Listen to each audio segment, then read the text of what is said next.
আসসালামু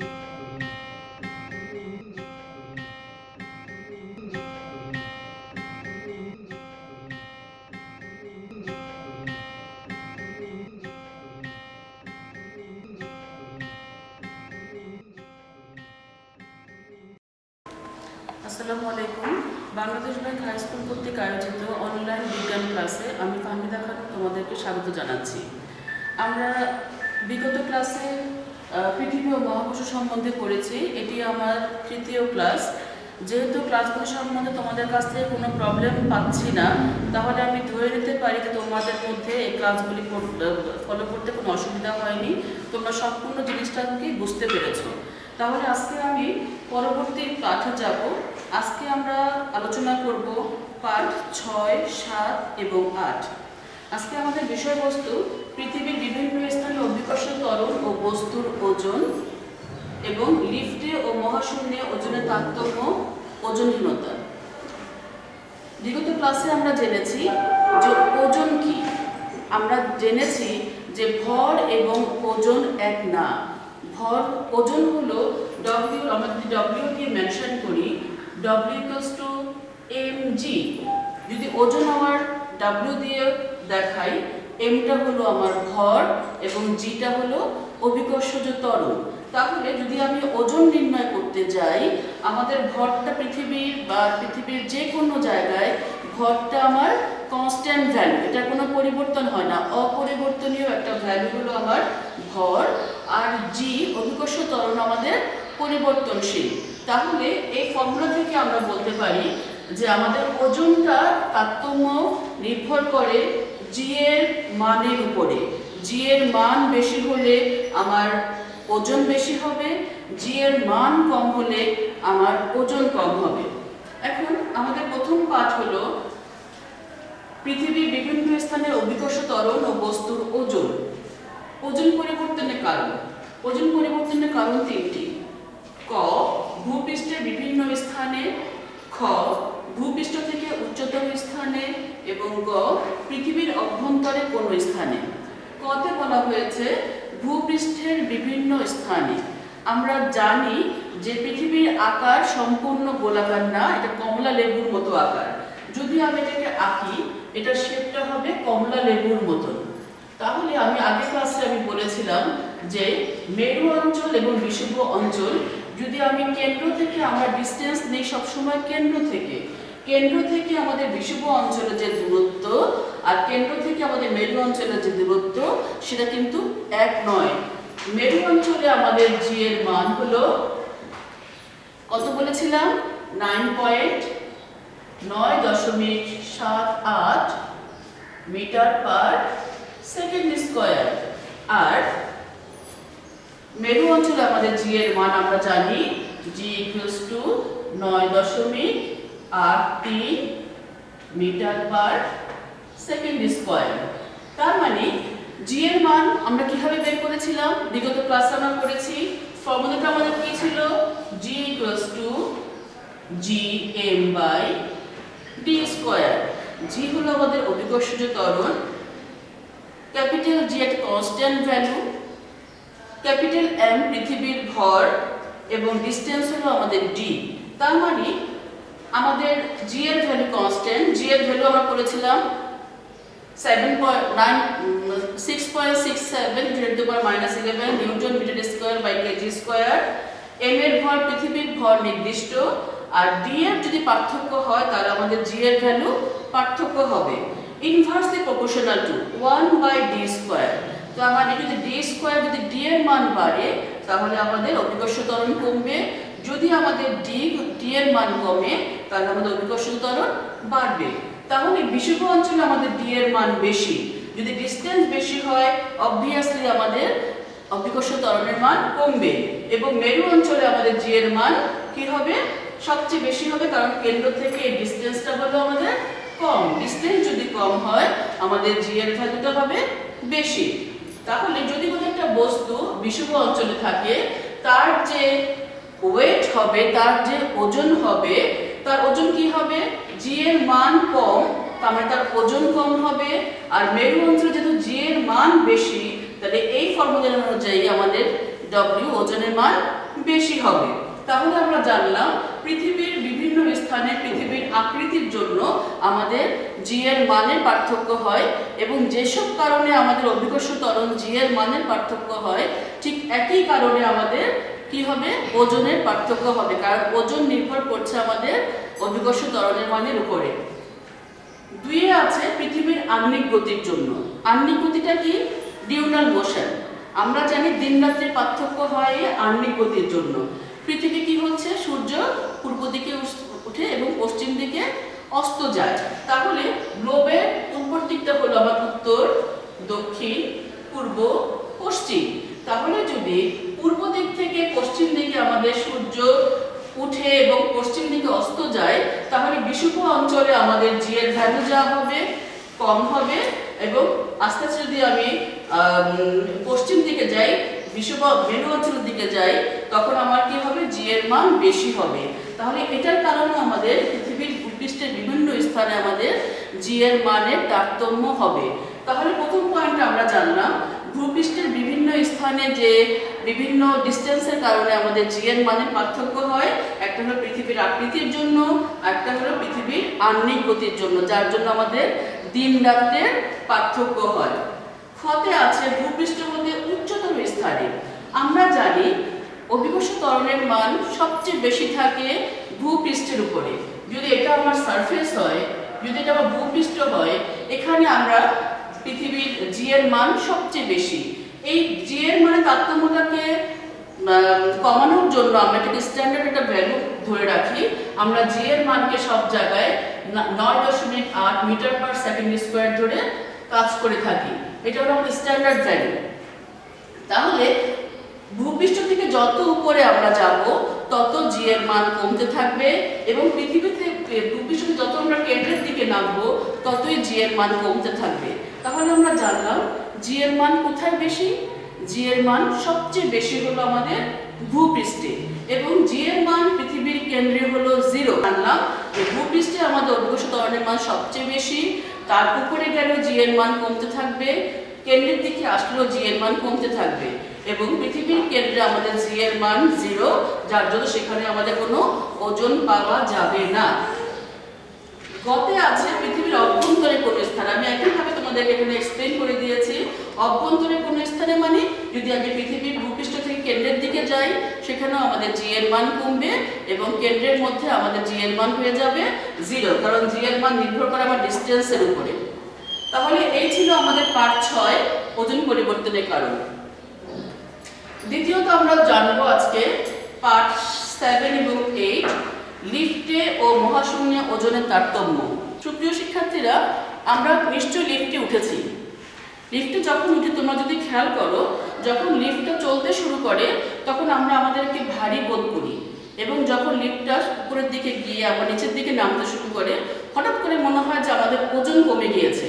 আমরা আজকে মজার জিনিসটা জানবো যে কেমন করে আমরা আমাদেরকে ভারী লাগছে, কেন আমাদেরকে ভারী মনে হচ্ছে, এবং একটা স্টেজে গিয়ে যখন লিফটটা থেমে গিয়ে আবার নিচের দিকে নামতে শুরু করে কেন আমাদের ওজনহীন, ওজন একটু কম মনে হচ্ছে। দেখো, আমরা আমাদের ওজন কখন বুঝতে পারি? যদি আমি লিফট ধরি,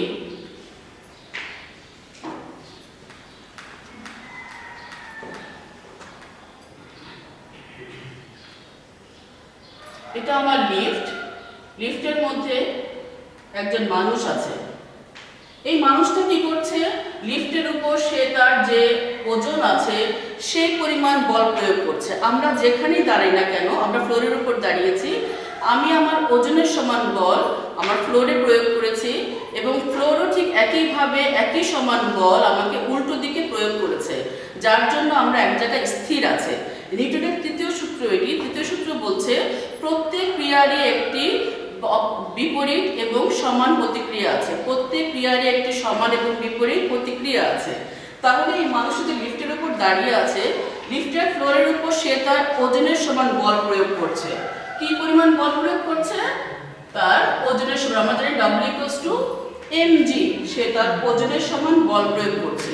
ঠিক একইভাবে এই লিফটের যে ফ্লোরটা আছে সেও তাকে উল্টো দিকে সমান এবং বিপরীত পরিমাণে বল প্রয়োগ করছে। যদি আমরা রিঅ্যাকশন ফোর্স বলি, তাহলে সে বল প্রয়োগ করছে। যখন আমার বল এবং ফ্লোরের বল একই সমান থাকবে তখন আমরা এক জায়গায় স্থির থাকবে এবং আমাদের অ্যাকচুয়াল যে আমাদের ওয়েটটা সেটা আমরা বুঝতে পারবো। তাহলে যখন বস্তুটা আমাদের লিফটটা স্থির আছে তার মানে সেখানে আমাদের ত্বরণ কি আছে?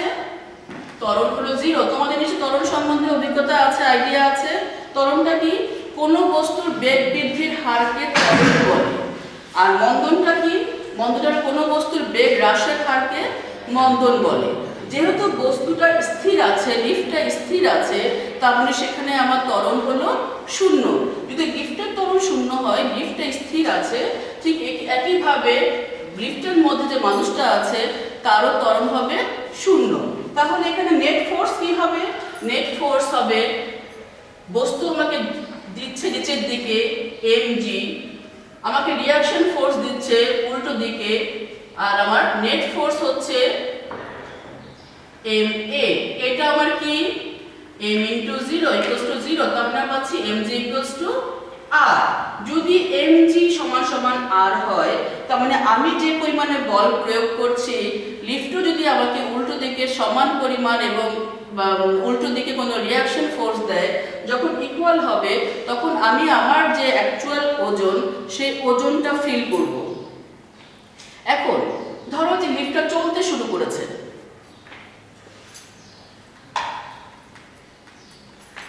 প্রথম ক্ষেত্রে আমরা বলবো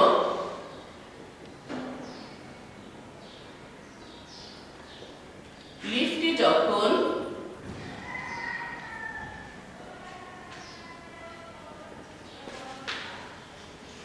উপরের দিকে যাচ্ছে তখন কি হচ্ছে? লিফটটি যখন চলতে শুরু করলো উপরের দিকে গেল, লিফটে যখন আমরা দাঁড়াই তখন লিফটে ছিল স্থির, তারপর এটা চলতে শুরু করলো। স্থির থাকা অবস্থা তার গতি কত ছিল? তার গতি ছিল 0। তারপর তার গতি বাড়তে থাকলো 1 2 3 4 5 মিটার/সেকেন্ড। বাড়তে বাড়তে সে একটা স্টেজে গিয়ে সমবেগে আবার চলতে শুরু করলো, তার বেগ আর বাড়লো না। আবার যখন তুমি যাবে মনে করো যে 5 তলায়, কাছাকাছি গিয়ে আবার কি হলো? এটা থেমে গেল। এটা আস্তে আস্তে স্পিড কমতে এটা আবার 0-তে গিয়ে ঠেকলো। তার মানে 0 থেকে শুরু করে 5-এ উঠলো, তারপর সমবেগে চললো, আবার উপরে যখন উঠে গেল তখন মন্দন হলো, কমতে সেটা আবার 0-তে গেল, তখন আমাদের লিফটটা থেমে গেল। এখন ধরো লিফটটা চলতে শুরু করেছে, যার বেগ ছিল, ত্বরণ ছিল 0, তার বেগও ছিল 0। তারপরে যখন চলতে শুরু করলো সে ত্বরণ প্রাপ্ত হলো, তার a প্রাপ্ত হলো। যখন সে উপর দিকে চলতে শুরু করলো, লিফটটি উপর দিকে যাচ্ছে, তার ত্বরণ হলো a। লিফট যেহেতু উপর দিকে যাচ্ছে, লিফটের ভেতরে যে যাত্রীটা আছে সে উপর দিকে যাচ্ছে, যার ত্বরণ হলো আমার অবশ্যই a। তাহলে বস্তুটা লিফটের উপর বল প্রয়োগ করছে mg পরিমাণ, রিঅ্যাকশন ফোর্স দিচ্ছে ইকুয়াল এবং অপোজিট, আর পরিমাণ রিঅ্যাকশন ফোর্স দিচ্ছে, কিন্তু তারপরেও লিফটটা উপরের দিকে যাচ্ছে, তার মানে তার রিঅ্যাকশন ফোর্সটা হলো বেশি। তাহলে আমরা লিখতে পারি এক্ষেত্রে আমার রিঅ্যাকশন ফোর্স যেহেতু বেশি, আর আমার উপর দিকে যাচ্ছে, mg আমার নিচের দিকে প্রয়োগ করছে, নেট ফোর্স পাচ্ছি কি? আমাদের নেট ফোর্স হলো ma, a ত্বরণ দিয়ে যাচ্ছে। তাহলে আমি আর কি পাচ্ছি? ma plus mg, m common নিলে a plus g, therefore r equals to a plus g। এখন আসলে আমাদের ওজনটা কি? ওজনটা হলো আমাদের রিঅ্যাকশন ফোর্স, যে রিঅ্যাকশনটা আমরা দিচ্ছি সেটাই আমাদের ওজন। আগে আমাদের অভিকর্ষ ত্বরণ ছিল g, এখন আমি যখন উপর দিকে যাচ্ছে তখন আমার অভিকর্ষ ত্বরণ হয়ে গেল a plus g, তার মানে ত্বরণ বেড়ে গেল। যখন ত্বরণ বেড়ে যায় তখন আমি ওজন কি পাবো? w equals to mg, তার মানে g হচ্ছে আমার g plus a, ত্বরণটা বেশি, ত্বরণ যখন বেশি হবে আমার ওয়েটও বেশি হবে। সে কারণে আমরা যখন লিফট উপর দিকে উঠতে শুরু করে তখন আমরা আমাদের ওজনের থেকে বেশি ওজন অনুভব করি, এবং তারপর একটা সময় সেটা সমবেগে চলতে থাকে, তখন এটা আবার কি হয়? তখন আর কোনো ত্বরণ থাকে না, ত্বরণটা হয়ে যায় 0। তাহলে আমরা জানলাম যে লিফট যখন উপরের দিকে যাচ্ছে তখন আমার রিঅ্যাকশন ফোর্স হবে এম এ প্লাস জি।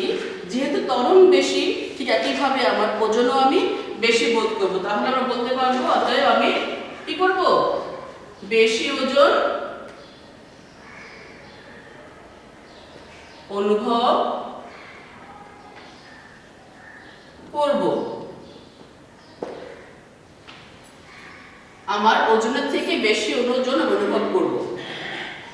দ্বিতীয় ক্ষেত্রে লিফট যখন নামতে শুরু করলো, ধরলাম লিফটটা চলছে, 5 তলায় গেল, গিয়ে সে স্থির হলো, তার বেগ হলো 0, সে আবার নামতে শুরু করলো।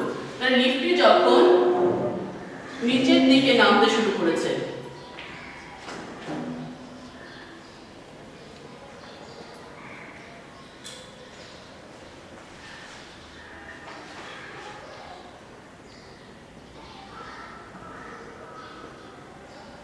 লিফটটি যখন নিচের দিকে নামতে শুরু করেছে,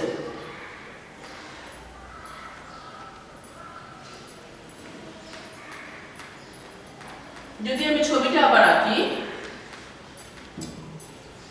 এটা আমার লিফট, লিফটের মধ্যে একজন মানুষ আছে, সে তার ওজনের সমান বল প্রয়োগ করছে নিচের দিকে, আর পৃথিবীও তাকে, ওই ফ্লোরটাও তাকে উল্টো দিকে একটা রিয়াকশন ফোর্স দিচ্ছে।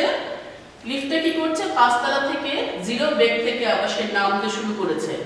যখন সে নামতে শুরু করলো, সে ত্বরণ প্রাপ্ত হলো, তার ত্বরণ হলো এ।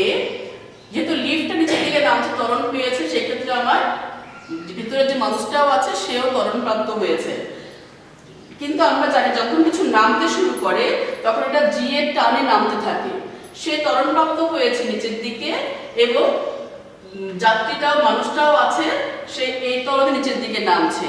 তাহলে সেক্ষেত্রে আমার কি বেশি হচ্ছে, আমার mgটা বড়। তাহলে আমি লিখব mg minus R equals to net force কি ma। যেহেতু নিচের দিকে নামছে, আমার mg বড়, রিয়াকশন যে উল্টো দিকে ছিল সেটা হলো ছোট, তার মানে mg minus R equals to ma। তাহলে যদি ক্যালকুলেশন করি আমরা কি পাবো, minus R equals to ma minus mg। তাহলে R equals to mg minus ma, m common নাও, g plus a, g minus a, therefore r equals to g minus a। তাহলে দেখো আমরা বলেছি রিঅ্যাকশন ফোর্সটাই হলো আমাদের ওজন। তাহলে এখানে আমার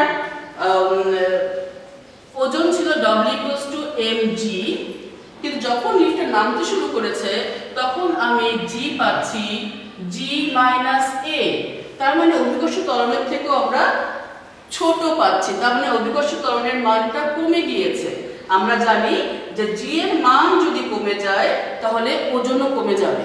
কাজেই আমরা আমাদের অরিজিনাল ওজনের থেকে নিজের ওজনকে কম অনুভব করব।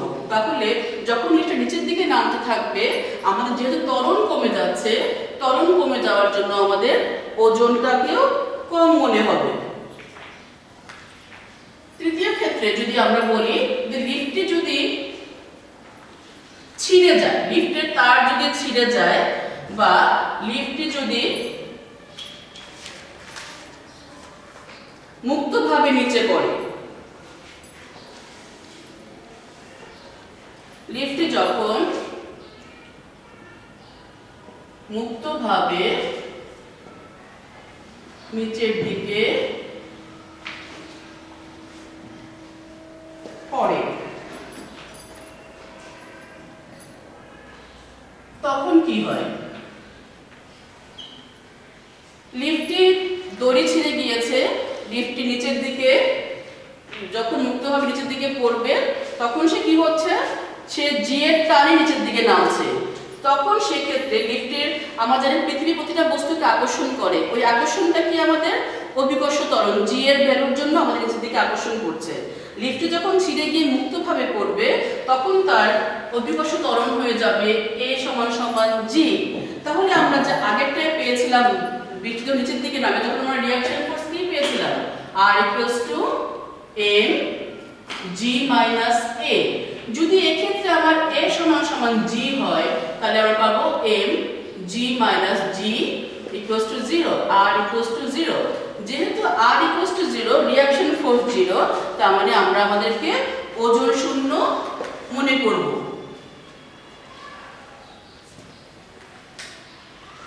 ওজন শূন্য মনে হবে। তাহলে তোমরা বুঝতে পেরেছো যে লিফটের জিনিসটা কি। লিফটে যখন আমরা সমবেগে যাচ্ছে তখন আমরা আমাদের যা ওজন সেই ওজনটাই অনুভব করছি। যখন লিফটটি স্থির থাকছে, যখন আমাদের যা ওজন আমরা সেই ওজনটাই অনুভব করছি। যখন লিফটটি উপর দিকে উঠতে শুরু করলো, একটা ত্বরণ প্রাপ্ত হলো, তখন তার বেশি ত্বরণের জন্য ওজনটাও বেড়ে যাচ্ছে। আমরা আমাদেরকে নিজেদেরকে আসল ওজনের থেকে, রিয়েল ওজনের থেকে বেশি ওজন বোধ করছি।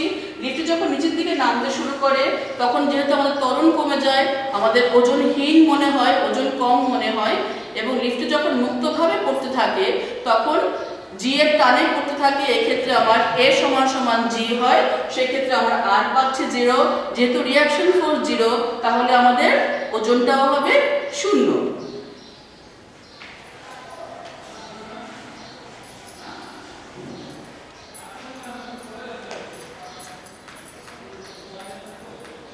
শিক্ষার্থীরা, আমি আশা করব তোমরা এই জিনিসটা বুঝতে পেরেছো।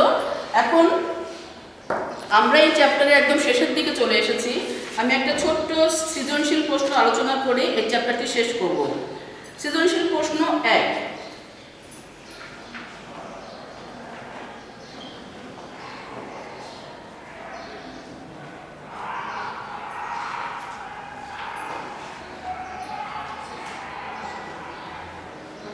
সৃজনশীল প্রশ্ন 1।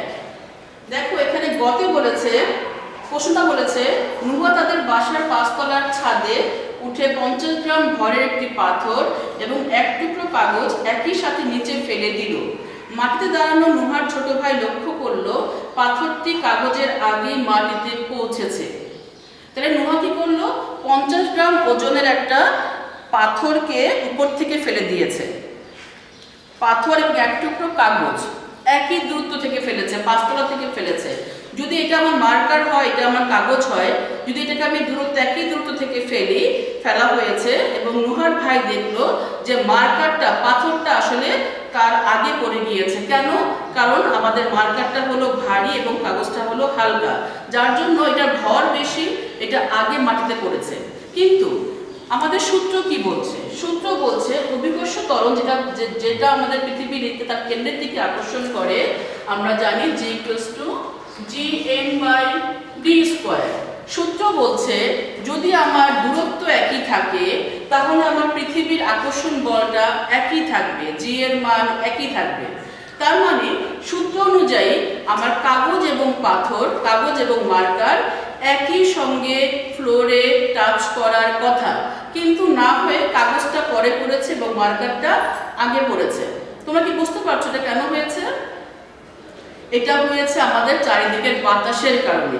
যেহেতু এখানে বায়ুমণ্ডল আছে, বাতাস আছে, বাতাসের কারণে যেহেতু এটার ভর কম, এটা পরে পড়েছে, যেহেতু এটার ভর বেশি, এটা আগে পড়েছে। এই সূত্র তখনই অ্যাপ্লাই হবে যদি এটা আমার ভ্যাকুয়াম প্লেস হয় বা বায়ুশূন্য কোনো স্থান হয়। যদি আমাদের স্থানটা হয় বায়ুশূন্য, সেখানে যদি কোনো বাতাস না থাকে, তাহলে একটা পাথর এবং একটা কাগজ একই সময়ে ফ্লোর টাচ করবে। এখন প্রশ্ন হলো, গতে বলেছে পাথরটির ওজন নির্ণয় দেয়া আছে কি পাথরটির ওজন কত? গ নাম্বার দেয়া আছে পাথরটির ওজন 50 গ্রাম। বের করতে বলা হয়েছে দেওয়া আছে পাথরটির ভর 50 গ্রাম। আমরা বের করতে বলা হয়েছে ওজন সমান সমান ওয়াট। কি হবে আমরা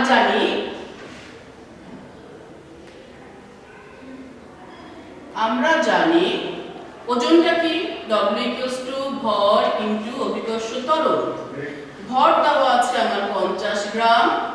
G এর মান আমরা জানি 9.8। আমরা জানি ওজনের ইউনিট কি, একক কি? নিউটন। তাহলে যদি আমরা ক্যালকুলেশন করি আমরা পাবো 490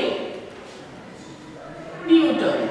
তাহলে যে পাথরটার ভর ছিল 50 গ্রাম তার ওজন হয়েছে 490 নিউটন। ঘতে বলা হয়েছে পাথরটি আগে মাটিতে পড়ার কারণ বিশ্লেষণ করো। আমি বিশ্লেষণটি একটু আগেই করেছি। যেহেতু আমাদের এখানে বায়ুমণ্ডল আছে, বাতাসের কারণে আমাদের ভারী বস্তুটা প্রথমেই ফ্লোর টাচ করছে এবং এই ছোট্ট পাতলা কাগজটি আমাদের পরে ফ্লোর টাচ করছে। যদি আমাদের স্থানটি হতো বায়ুশূন্য তাহলে দুটি বস্তু, সেটা ভারী হোক আর হালকাই হোক, সেটা একই সঙ্গে আমাদের ফ্লোর টাচ করতো। তাহলে প্রিয় শিক্ষার্থীরা, আমি আশা করব যেটুকু পড়িয়েছি তোমরা বুঝতে পেরেছো। তোমরা এই পার্ট 2-3টি খুব ভালো করে বাসায় করবে, করে বোঝার চেষ্টা করবে, হাতে কলমে কাজ করবে এবং যদি কোনো প্রবলেম হয় কমেন্টস বক্সে লিখবে। আমি চেষ্টা করব পরবর্তী ক্লাসে তোমাদেরকে সমাধান করে দেওয়ার জন্য। সকলে ভালো থাকবে, সুস্থ থাকবে। আল্লাহ হাফেজ।